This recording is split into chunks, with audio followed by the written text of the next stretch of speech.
Hello friends, स्वागत है आपका हमारे यूट्यूब चैनल पे। तो फ्रेंड्स, हमने पिछले वीडियो में वर्ग और वर्गमूल पर बात की और हमने बेसिक लेवल पे जितना वर्ग और वर्गमूल के बारे में जानना था बस हमने उतना ही सीखा है। और वर्गमूल निकालने के लिए हमने बस केवल दो मेथड पे बात की, इसके अलावा हमने ट्रिक भी देखा है ना। तो अब हमारा जो अगला टॉपिक है वो है घन और घनमूल, यानी क्यूब और क्यूब रूट। तो घन और घनमूल, इसको भी हम ज्यादा नहीं केवल बेसिक लेवल पे देखेंगे, एकदम बेसिक लेवल पे बस थोड़ा सा जानते हैं कि घन और घनमूल क्या होता है और घनमूल निकालने की हम एक मेथड देखेंगे, है ना, जो गुणनखंड विधि है। ठीक, तो घन, जैसे हमने वर्ग पर बात की तो हमने कहा कि जब किसी संख्या का हम केवल उसी संख्या में एक बार गुणा करते थे तो जो हमारा संख्या आती थी वो संख्या क्या कहलाती थी? वर्ग कहलाती थी। तो घन भी सेम वैसे ही है, बस इसमें हम एक की जगह दो बार गुणा करते हैं। जैसे मान लीजिए, मतलब घन की जनरली परिभाषा होगी कि किसी भी संख्या में जब हम उसी संख्या का, ठीक, उसमें दो बार गुणा करते हैं।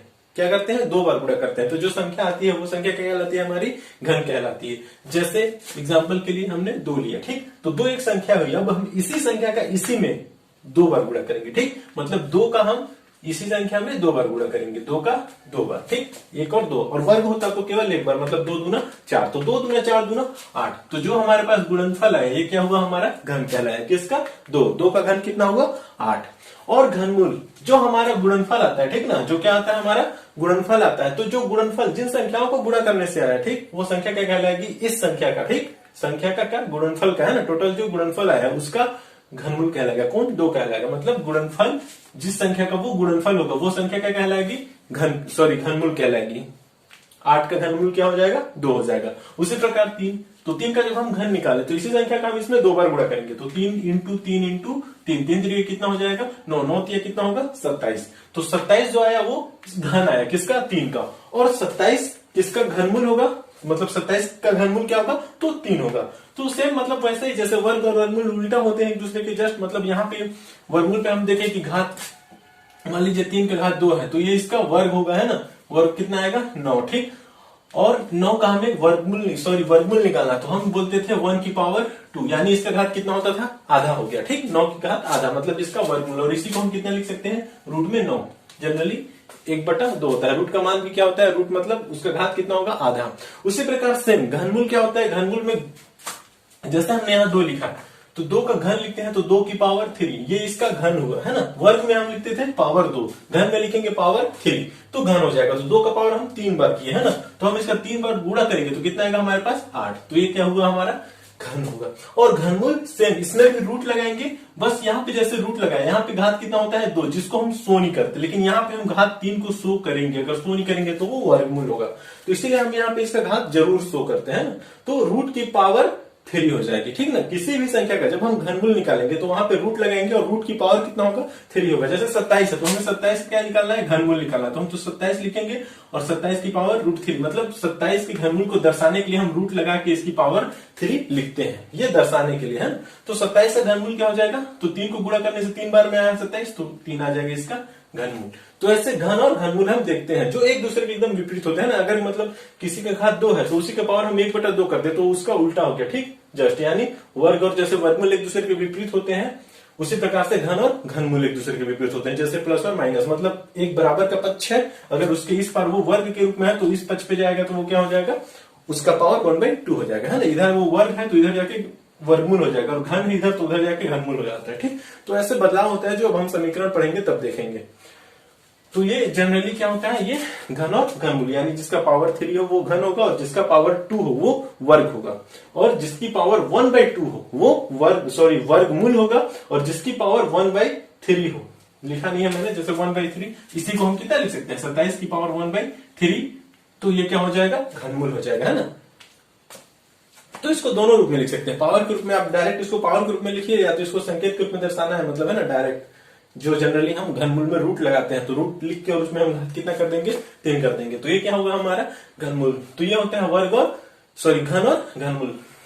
इसके अलावा कुछ भी हो है ना, कोई भी संख्या 125 का घनमूल निकालना, ठीक, मतलब इसका घनमूल निकालना है, तो कितना आएगा हमारे पास 5। मतलब 5 का हम उसी संख्या, मतलब 5 का हम 5 से 3 बार गुणा करें, 5 इंटू 5 इंटू 5, तो कितना आ जाएगा हमारे पास 125। तो 125 का घनमूल क्या हो जाएगा 5 हो जाएगा, और 5 का घन क्या हो जाएगा 125, है ना, उल्टा एकदम। 5 का घन कितना हो जाएगा 125, और 125 का घनमूल आएगा वो कितना आएगा 5 आएगा।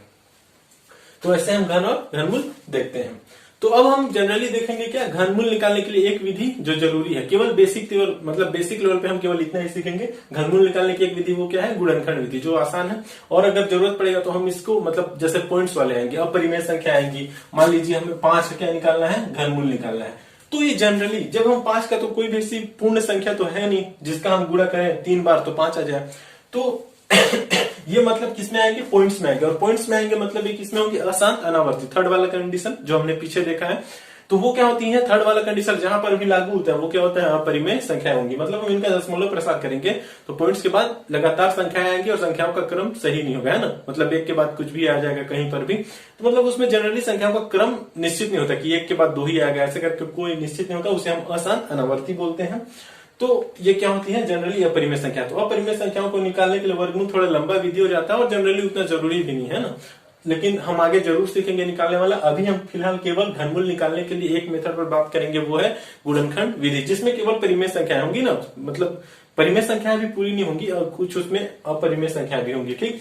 जैसे मान लीजिए 9, तो 9 का तो कोई घनमूल नहीं होता, ठीक। 9 का वर्गमूल होता है, कितना होता है 3, क्योंकि 3 की पावर 2 को हम 9 लिखते हैं। तो 9 का जब घनमूल निकालेंगे, पावर जब 3 हो, तो पॉइंट्स में आएंगे, अपरिमेय संख्या होती है, ठीक। तो ये सभी का मतलब गुणनखंड मेथड से नहीं निकलता है, इसके लिए अलग मेथड है, उसको हम आगे देखेंगे।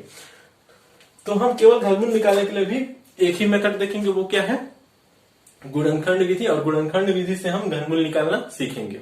तो दोस्तों अब हमारा टॉपिक है वो है घनमूल ज्ञात करने की गुणनखंड विधि, यानी हम यहाँ पे गुणनखंड विधि से घनमूल निकालना सीखेंगे। ये सेम है, जैसे हमने वर्गमूल निकालना था वैसे ही यहाँ पे हम घनमूल भी निकालेंगे गुणनखंड विधि से। सेम क्रिया विधि है एकदम। जैसे आप कोई भी एग्जाम्पल ले लीजिए, जैसे यहाँ पे हम पहले एग्जाम्पल ले रहे हैं, कोई भी, जैसे 729 मेरा पहला एग्जाम्पल है ना, इसका हमें क्या निकालना है, घनमूल निकालना है, यानी इसकी पावर कितनी है, रूट है, रूट की पावर कितनी है 3, या इसको हम ऐसे भी लिख सकते हैं 729, इसका हम 1/3, यानी 1 की बट्टे के रूप में हम इसका, जिसका पावर है ना 1 की बट्टे के रूप में 3 हो, ठीक, 1/3 हो जिसका पावर, यानी उसका हम क्या निकालना है, हमेशा उसका हमें घनमूल निकालना होता है। और यही अगर पावर कितना होता 1/2, यानी आधा पावर होता तो उसका वर्गमूल निकालते। तो हम इसको ऐसे लिखे या ऐसे लिखे, दोनों एक ही चीज है, तो यहाँ पे हमें इसका मान ज्ञात करना है। तो हम गुणनखंड विधि देखते हैं। तो सेम पहले जो हमारे पास अंक है, हम अंक को लेंगे और इसको तोड़ेंगे, गुणनखंड करेंगे इसका, है ना। जैसे कितना है 729, जो हम करते थे वर्गमूल में, तो 729 है, अब हम इसको तोड़ते हैं। तो सबसे पहले हम तोड़ते हैं, 9 है यहाँ पे, सबसे छोटी से छोटी संख्या, 2 से तो टूटेगा नहीं, 9 है तो अब हम 3 से ट्राई करते हैं, तो 3 दूना 6, 1 बचा 12, 3 चौके 12, फिर 3 तिरिके 9, तो 243 आया है ना। फिर 3 से टूटेगा, लास्ट में 3 है, तो 3 अट्ठे 24 और 3 एकम 3, फिर 3 से टूटेगा तो 3 दूना 6, 21, 3 सत्ते 21, 27, फिर 3 से टूटेगा तो 3 9 27, उसके बाद फिर 3 से 3 तरीके 9, फिर 3 एकम 3। तो ये हमने इसका गुणनखंड किया, तो हमारे पास कितना आया, ये 3, मतलब 6 बार 3 आया गुणनखंड किया, मतलब 729।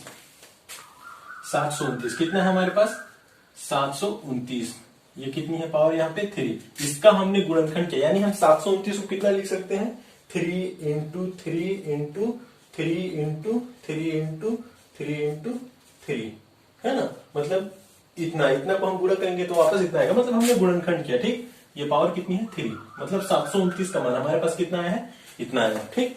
अब हम इसको क्या करेंगे, जोड़ा बनाएंगे। अब वर्गमूल होता तो क्या करते हैं, यहाँ पे हम 2-2 का जोड़ा बनाते हैं, 2-2 का, है ना, 2-2 का, लेकिन यहाँ पे क्या है, घनमूल है, तो हम घनमूल में पावर कितनी है यहाँ पास 3 है, तो हम 3-3 का जोड़ा बनाते हैं।